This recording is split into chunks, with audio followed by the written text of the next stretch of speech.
Were you surprised by this portion of the verdict, all in favor of Johnny Depp?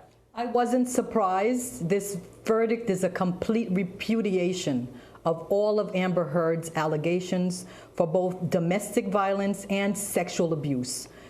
Again, it's not to say that it didn't happen, but we are in a court of law, and she failed to prove those things happened with unbiased, corroborated evidence, and she missed the mark, and it cost her case. Well, Casey, what was missing? You know, there were photographs, there were supporting accounts from her sister and friends and a makeup artist. There was the testimony of Amber Heard. So much for the jury to consider. We kept hearing that it was sexual abuse and physical abuse and mental abuse and verbal abuse, and the jury rejected all of it. Why?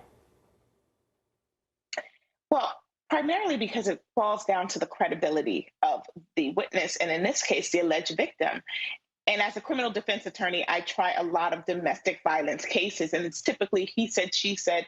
Even when you have pictures, if the jury is not inclined to believe you, they'll believe that those pictures or your quote unquote evidence is not credible. And oftentimes you have these victims of domestic violence that should utilize the system as a shield, but then they utilize it as a sword against the other person for whatever motive. So in this case, I do believe that the jury did not believe Amber Heard, and the verdict there showed it. And